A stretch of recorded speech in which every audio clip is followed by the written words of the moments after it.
welcome back to another video of chemical kinetics. है ना, chemical kinetics या so guys आजकल मैं 3-4 चीज़ें पढ़ रहा हूँ प्लस थोड़ी एडिटिंग और ये सब भी कर रहा हूँ, इसलिए कोई कोई नाम भूल जाता हूँ चैप्टर का. बाकी लास्ट में अपन ने पढ़ा था last time law of mass action, उसके बाद ये वाला लॉ था लॉ ऑफ रेट लॉ जिसको बोलते हैं. रेट लॉ को अपन चालू करते हैं. तो रेट लॉ जैसे अपन ने लॉ ऑफ मास एक्शन देखा था और बाकी ये वाली रिएक्शन सबने देखा होगा, A plus B B gives C C plus D D वाली रिएक्शन जो है वो तो मालूम ही होगा, है ना, क्योंकि मैं अपनी एक वीडियो में भी बताया था, इससे पहले भी बताया था, 2 वीडियो तो हो गई हैं तो इतना तो मालूम होना चाहिए. और अपन ने जैसे उसमें देखा था ना same law of mass action में, उसके उसी सेम चीज़ है, केवल ए और बी बदल गए हैं, अल्फा और बीटा हो गए हैं वो.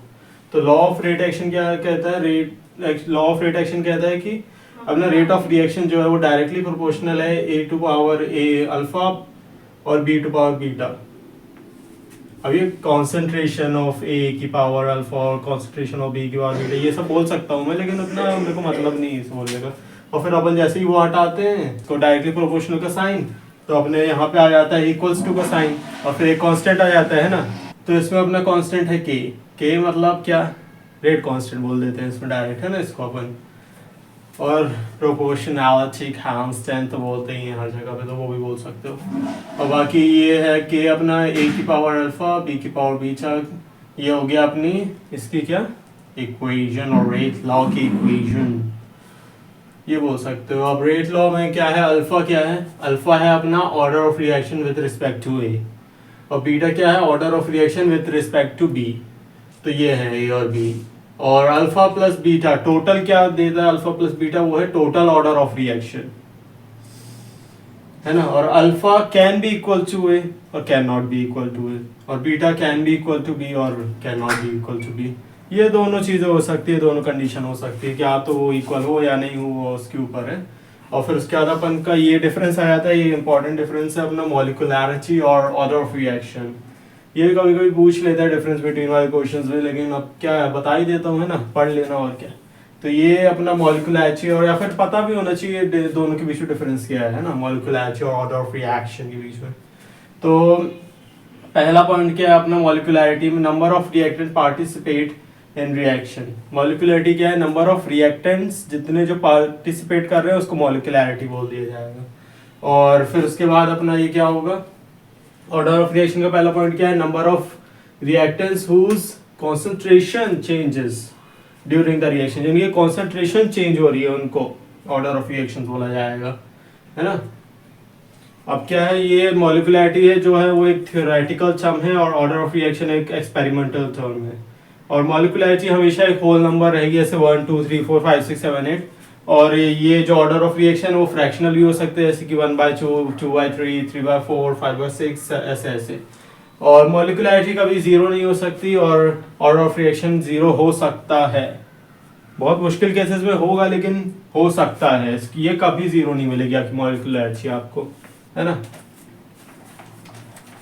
क्योंकि थ्योरेटिकल टर्म है. थ्योरेटिकल हम उनको जीरो कर देंगे क्या मतलब, एक्सपेरिमेंटल तो आपका कभी भी एक्सपेरिमेंट करते समय जीरो तो आ ही सकता है ना कुछ ना कुछ गलत कर दी या फिर कुछ और कर दी तो अपना जीरो आ गया. एक दो और है इसके डिफरेंस बिटवीन, वो है क्या मॉलिक्यूलैरिटी में it can be calculated by simple mathematical methods, मतलब जो सिंपल मैथमेटिकल मेथड्स होते हैं ना उनसे कर सकते हैं अपन, है ना, मैथमेटिकल मेथड्स उनसे कर सकते हैं. और बाकी ऑर्डर ऑफ रिएक्शन को अपन कैलकुलेट करते हैं केवल एक स्पेसिफिक मेथड से, क्योंकि एक्सपेरिमेंटल टर्म आएंगे ना इसमें, तो अपन को एक स्पेसिफिक मेथड लगाना पड़ेगा इसके लिए.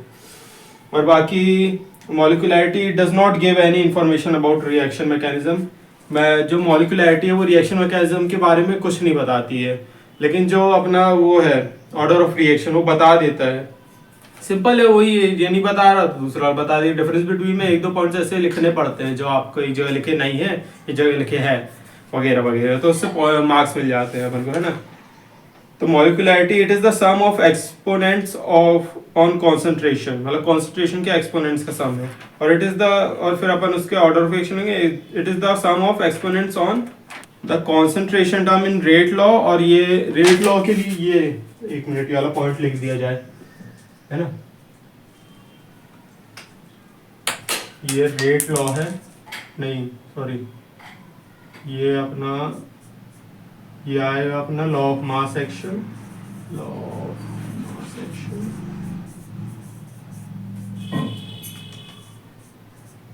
और ये है रेट लॉ,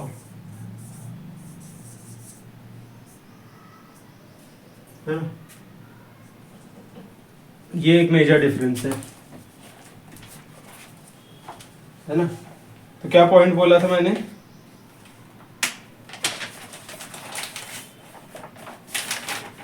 कि molecularity it is the sum of exponents on concentration term in law of mass action, और बाकी ये है रेट लॉ के में मतलब जो कंसंट्रेशन टर्म्स हैं ना अपने ये इसके पावर में ये जैसे यहाँ पे नहीं ऑर्डर ऑफ रिएक्शन लिखा हुआ है, ये ऑर्डर ऑफ रिएक्शन तो है, और बाकी मॉलिक्यूलैरिटी क्या है अपनी मॉलिक्यूलैरिटी, और अपनी मॉलिक्यूलैरिटी है वो वाले में लॉ ऑफ मास एक्शन में ये ए और बी जो है ये ए और बी है ना, यहाँ पे ए और ये बी ये वगैरह है ना। तो ये रहे कुछ क्वेश्चंस, पहले क्वेश्चन पे अपन जल्दी से चल लेते हैं।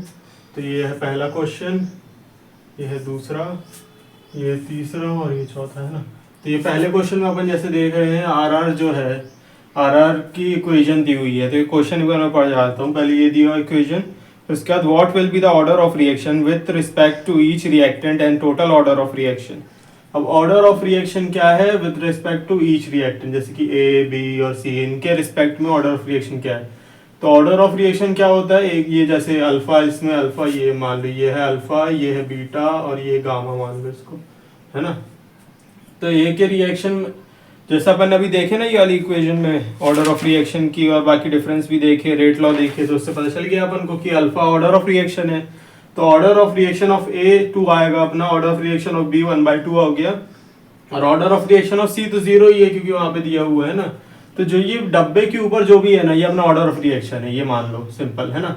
अब टोटल ऑर्डर ऑफ रिएक्शन कैसे निकालते हैं, जैसे कि रेट लॉ में मैंने बताया था, जो अपन ने अभी देखे रेट लॉ में, उसमें था ना alpha plus beta plus gamma, या फिर alpha plus beta is equals to rate of total order of reaction, है ना। तो टोटल ऑर्डर ऑफ रिएक्शन के लिए अपन को इन सबको ऐड करना पड़ेगा। तो पहले 2 + 1/2 + 0 जिसका आंसर है अपना 5/2। तो अपना टोटल ऑर्डर ऑफ रिएक्शन कितना हो गया 5/2। सिंपल है। अपन दूसरे क्वेश्चन में चलते हैं ऐसे ही। अब इसमें क्या है आर की इक्वेशन सेम वही क्वेश्चन है, इसमें इक्वेशन नहीं दी हुई है, ये इक्वेशन मैंने बना के लिख दिया हूँ। क्वेश्चन ऐसा है कि in the order of reaction with respect to reactant A is 2, B is 0 and C is 1। मतलब अपन को इस बार अल्फा बीटा और गामा दे दिया गया है ना इस इक्वेशन में, मतलब क्वेश्चन में। With right the rate law लिखना है अपन को, मतलब रेट लॉ की इक्वेशन बनानी है, and give the total order of reaction. तो सबसे पहले अपन रेट लॉ की इक्वेशन कैसे बनाएंगे, इनको अपन अभी ऐसे ही मतलब पहले अपन लिखेंगे रेट लॉ की इक्वेशन क्या होती है, आर इक्वल्स टू के, ए की पावर ए, बी की पावर बी, बी की पावर बीटा और सी की पावर गामा। और फिर वैसे ही अपन अब अपने पास वैल्यू तो दी हुई है, ए रिस्पेक्ट टू में क्या है, बी रिस्पेक्ट टू में क्या है, सी रिस्पेक्ट टू में क्या है। तो अपन ए की पावर में 2 डाल देंगे, बी की पावर में 0 डाल देंगे और सी की पावर में 1 डाल देंगे, है ना। और फिर टोटल ऑर्डर ऑफ रिएक्शन तीनों को सम कर देंगे, तो यहाँ पे 3 आ गया अपना। अब ये वाले क्वेश्चन ज्यादातर आते हैं, ये थोड़े ट्रिकी होते हैं, वो तो केवल ऐसे ही बताने के लिए रहता है ना। ये वाले थोड़े ट्रिकी रहते हैं। अब ये वाले क्वेश्चन मैंने डायरेक्ट सॉल्व कर दिया, तो इसका क्वेश्चन बताता हूँ पहले क्या है। इसका क्वेश्चन है the concentration of reactant increases by 2 times. अगर रिएक्टेंट की कॉन्सेंट्रेशन डबल हो गई है ना, तो आर बिकम्स 4 टाइम्स, मतलब आर बोल सकते हो क्वाड्रपल हो गया है ना। Identify the order of reaction. अब ऑर्डर ऑफ रिएक्शन निकालना है अपन को, है ना। सिंपल है यार ये वाला क्वेश्चन।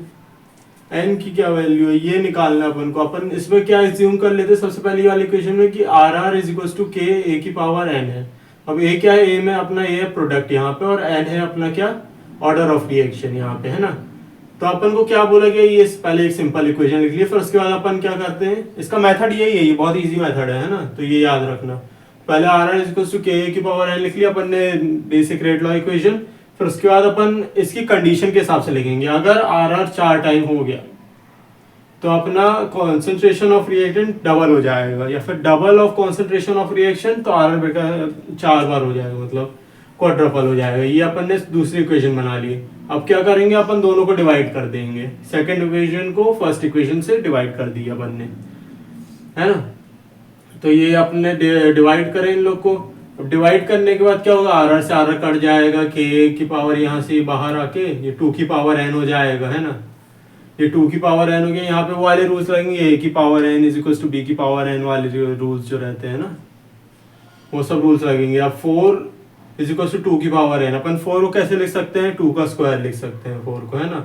तो 2 की पावर 2 और यहाँ फिर 2 की पावर n। अब ये देखो ये वाला रूल होता है ना, a की power x is equal to a की पावर y, तो x इक्वल्स टू y, ये वाला रूल, ये वाली जो एक मैथ्स का रूल है ना अपना, ये सब एक्सपोनेंशियल वाले रूल्स हैं, ये याद होना चाहिए, इनमें कभी कभी यूज आ जाता है हर जगह पे। केमिस्ट्री में तो मैथ्स का यूज आ रहा है ना, बहुत मुश्किल होता है लेकिन आ जाता है कभी कभी। तो ये अपना हो गया। अब यहाँ पे अपनी n की वैल्यू अपन को 2 मिल गई, अपना ऑर्डर ऑफ रिएक्शन निकल गया। सेम ऐसे ही करना है, एक बार देख लो इसको ध्यान से क्या किया हूँ मैंने। अपन अब रिएक्टेंट निकल, अब ये चौथा क्वेश्चन आपको खुद से करना है, ये क्वेश्चन होमवर्क है, ये क्वेश्चन मैं नहीं करवाने वाला।